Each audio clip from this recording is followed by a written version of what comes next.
Start. जी हम इस वक्त मौजूद हैं चंडी चौंतरा के सियाती मकाम पर। ये तहसील उस्मानी का खूबसूरत सियाती मकाम जिसका ताल्लुक ज़िला बिम्बर से, और मैं आपसे मुखातिब आ रहा हूँ चौधरी फजल रहमान, पाकिस्तानी ज़र कब्ज़ा जम्मू कश्मीर के आज़ाद कश्मीर कहलाए जाने वाले खिता से। जहाँ जिस स्पॉट पे मौजूद हैं ये है लदरा, और यहाँ जिस शख्सियत का ये मामला है, जिस शख्स का, वो हमारे पास हैं। ये अपना नाम भी बताएंगे, और जैसा कि आप यहाँ कैमरे में देख रहे हैं कि ये बहुत बड़ी स्लाइड है, और स्लाइडिंग की वजह से ये रास्ते की सूरत हाल बिल्कुल वाज़ेह है, और ये पत्थरों की कैफियत, और साथ ये मकान है बैक साइड पे आपको कैमरे में नज़र आ रहा है, हमारा कैमरामैन दिखा रहे हैं कि ये इनकी रिहाइश है। और इन्हें क्या प्रॉब्लम है ये खुद ही बताएंगे। क्या मसला जी? ये स्लाइडिंग हो गई है जी, सामने तुम तक सकने हो। तो स्लाइडिंग की वजह तो मेरा ट्रैक्टर ट्राली घर फसे है। मैं कोशिश की है मैं इतों अपनी मदद आप ये बाहर कढ़ा, लेकिन मैं शुरू किया जिला काम तो भाई मुराद साहब आ गए, उन्होंने गाली गलोच भी की है। बाकी घाटा बात मुराद कौन है? मुराद साहब वल्दियत क्या इन्होंने? वल्दियत मोहम्मद लाल। अच्छा, तो ए कौन तुसा ने इथे रहने ना?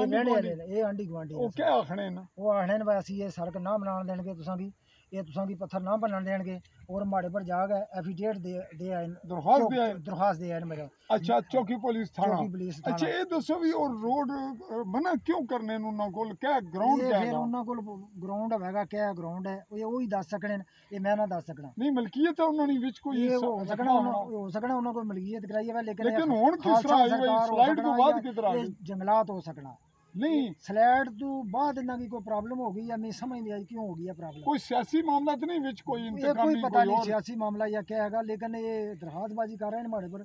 मेरा यही मौकफ है कि लिहाजा मेरी मदद की जाए, और मेरा राह है जरा भरा। तुसां मुतालबा किस नाल है? मेरा मुतालबा जड़ा इंतजामिया नाल है, पुलिस नाल है, वज़ीर आज़म साहब नाल है। मैं सारे अगे इल्तजा करना, DC साहब अगे भी इल्तजा करना, और मैं महकमा माल अगे भी इल्तजा करना कि, और महकमा जंगलात अगे भी करना कि इस जगह की भी फरोलिया जाए कि जगह जगह रास्ते बंद हो रहे हैं। क्यों हो रहे हैं? मलवाना रास्ते बंद हो रहे हैं, चनक्या रास्ते बंद हो रहे हैं, लदरा रास्ते बंद हो रहे हैं। क्यों रास्ते बंद हो रहे हैं?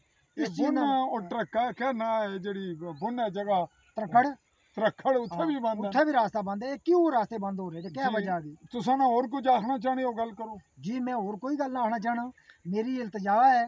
गल कर रहे हो उसकी दोबारा करो। दोबारा ना करना मैं चाहना। मैं आई अख है ए दो उंगली मड़ियां को नहीं नाल, मैं माजूर आदमी हाँ। मैं लिहाजा ये चाहना कि मेरी ये रसाई की जाए। मैं इल्तजा करना जितने वडेरे लोग ने उन्होंने मैं हाथ जोड़ना जी। ठीक है, अगर मैं कानून तो हट के गल करना भी मेरी सजा होनी चाहिए है जी। ठीक, अगर मैं रसाई, मेरी आवाज़ ठीक है तो मेरी रसाई होनी चाहिए है, मेरा ये मौकफ है।